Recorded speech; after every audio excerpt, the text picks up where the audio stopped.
제24장. 사울이 블레셋 사람을 쫓다가 돌아오매 어떤 사람이 그에게 말하여 이르되, 보소서, 다윗이 엔게디 광야에 있더이다. 사울이 온 이스라엘에서 택한 사람 3,000명을 거느리고 다윗과 그의 사람들을 찾으러 들염소 바위로 갈새 길가 양의 우리에 이른즉 굴이 있는지라. 사울이 뒤를 보러 들어가니라. 다윗과 그의 사람들이 그 굴 깊은 곳에 있더니 다윗의 사람들이 이르되, 보소서, 여호와께서 당신에게 이르시기를 내가 원수를 내 손에 넘기리니 내 생각에 좋은 대로 그에게 행하라 하시더니 이것이 그날이니이다. 하니 다윗이 일어나서 사울의 겉옷자락을 가만히 베니라.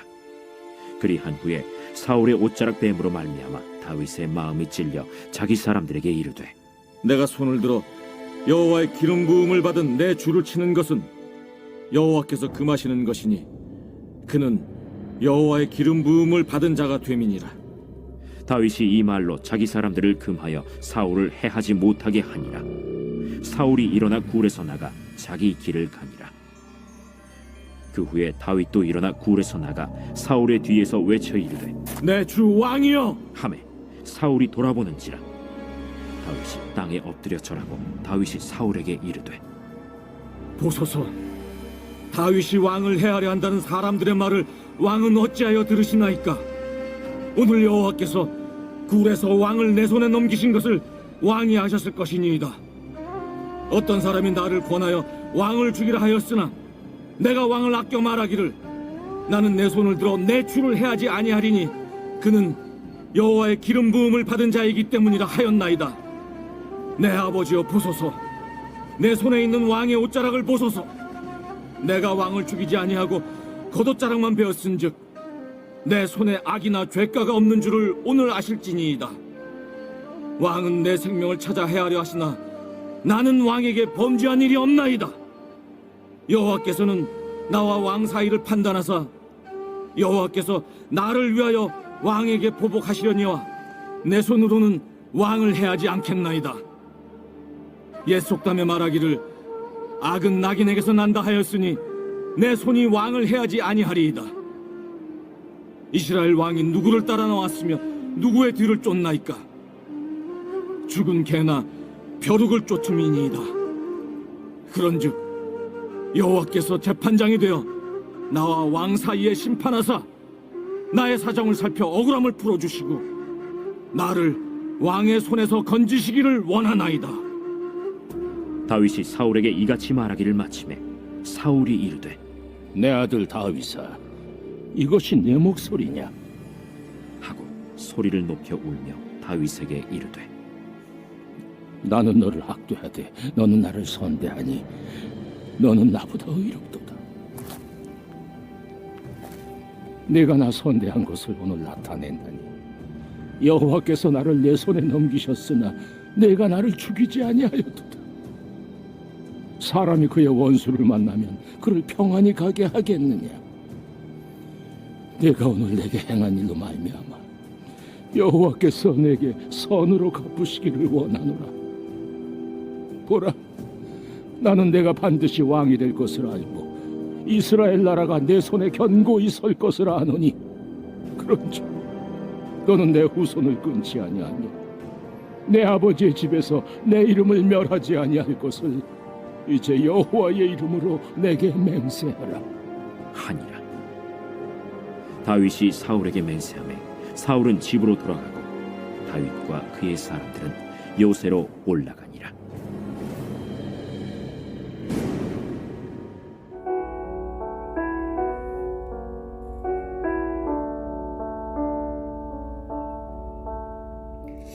신앙은 비본질적인 현실 가운데서도 본질을 추구하는 이 태도라고 할 수 있습니다.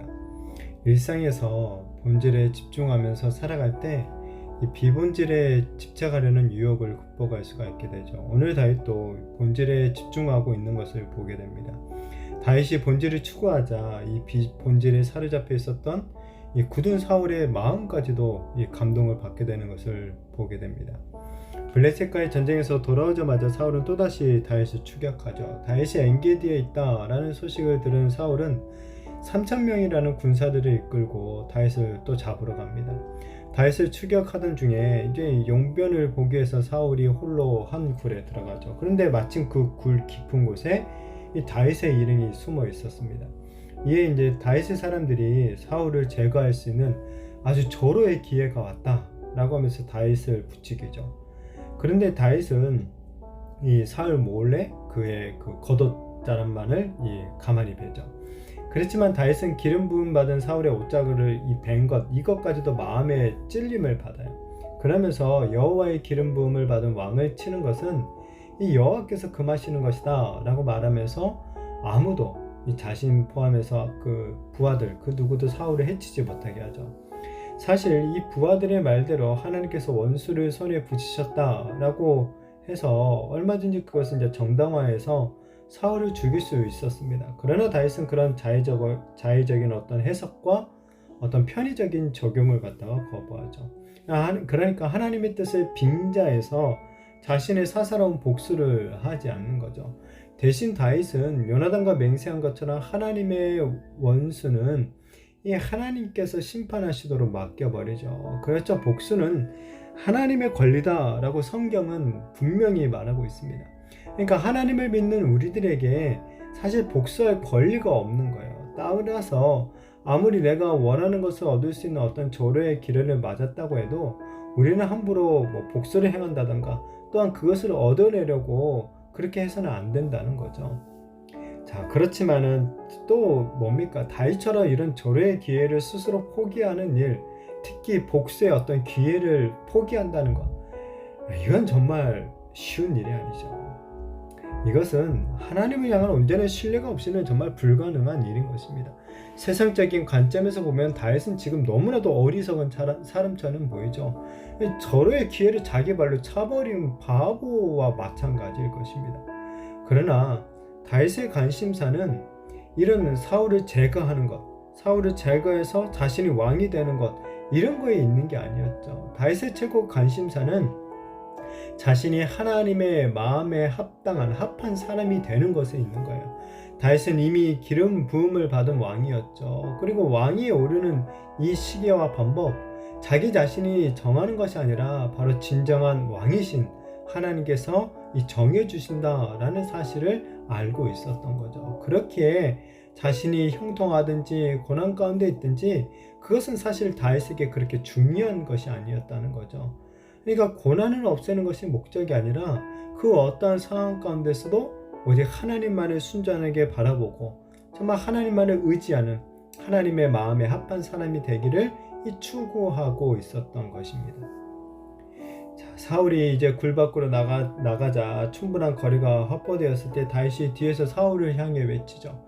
다시 자신은 사울이 그렇게 고생하면서까지 잡을 만한 대단한 사람이 아니라는 거예요.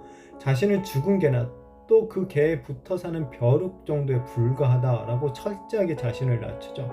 그러면서 방금 전에 굴 안에 있었던 상황을 얘기하죠. 그러니까 자신이 얼마든지 사울을 죽일 수 있는 그 기회를 맞았지만은 또 그렇게 옆에서 부추겼지만은 자신이 그렇게 하지 않았다는 거예요. 사울 왕에게 이 죄를 범하지 않았다라고 호소하죠. 그러면서 하나님께서 재판장이 되어서 자신과 사울 사이를 판단해 주시기를 또 고백하죠. 사울에게 보복하는 일은 하나님의 일이지 결코 자신의 일이 아니다라는 것을 다시 한번 이 선언을 합니다. 자기 희생을 동반한 다윗의 이런 자비 앞에 사울이 목 놓아 울죠. 그리고 자신은 악하고 이 다윗은 선하다라고 인정합니다. 그리고 하나님께서 다윗이 자신에게 베푼 그 선대대로 하나님께서 또한 다윗에게 선으로 갚아주시기를 축복하죠. 그러면서 처음으로 다윗이 이스라엘의 왕위를 이을 사람이다 라는 것을 알고 있었다라고 시인하죠. 그리고 다윗에게 자기 후손의 안전을 또한 이 보장을 받고 있습니다. 자, 그런데 여기서 또 보면 참 재미있는 건 정작 사울은 다윗의 안전을 보장해주고 있지는 않죠. 정말 자신의 죄를 깨닫고 그리고 진정으로 다윗이 자신을 이어서 이 왕이 될 것을 알았다면은 다윗을 향한 그 칼날을 거두어야 되는 것이 마땅하죠. 다윗을 보호하는 어떤 조치를 취해야 되는데 그런 조치는 없는 거예요. 그러니까 지금 사울의 눈물이 어떤 후회의 눈물인지 아니면 정말 자신이 아무리 애써도 결국 바꿀 수 없는 그 미래에 대한 자기 자신의 그 연민 때문에 흘리는 눈물인지는 모르겠지만 그러니까 이 통곡하는 것 말고는 아무것도 바뀐 것이 없어 보이죠. 자, 오늘 다윗은 자신에게 악을 행하는 사울을 향해 선을 베풉니다. 충분히 사울에게 복수할 수 있었지만 다윗은 정말 원수까지도 사랑하는 이 진짜 율법의 정신을 실천하고 있는 모습을 보여주죠. 자, 이에 잠깐 일지 몰라도 사울이 제정신이 들게 되어서 후회의 눈물을 흘리죠. 이것이 바로 본질의 힘이라는 거예요. 율법의 본질, 하나님의 말씀의 본질, 바로 하나님과 이웃을 사랑하는 거죠. 악한 세상에 살면서 그 악에 물들지 않고 우리 자신을 지켜낼 수 있는 힘, 이것이 바로 이런 본질에 집중하며 살아가는 것에 있죠. 하나님과 이웃을 사랑하며 악을 손으로 갚는 삶이 우리를 지키며 각박한 세상의 감동을 가져올 수 있게 하는 것이죠. 복음에 대해 마음의 문을 굳게 닫고 있는 세상을 향해 우리가 줄 수 있는 감동, 다른 것이 아니죠. 바로 우리가 복음의 본질을 따라 악을 선으로 갚으며 살아가는 그런 삶의 태도를 통해서 세상이 감동을 받게 되고 복음을 향하여서도 마음의 문을 열 수 있게 되는 줄로 믿습니다. 바라기는 이 악을 선으로 갚으며 살아가는 우리 성도님들이 되시기를 축복합니다. 그래서 정말 이 원수와도 같은 사람에게까지라도 감동을 주게 되는, 정말 그렇게 복음의 본질을 추구하며 살아가게 되는 저와 우리 모든 성도님들이 되시기를 예수님의 이름으로 축복합니다.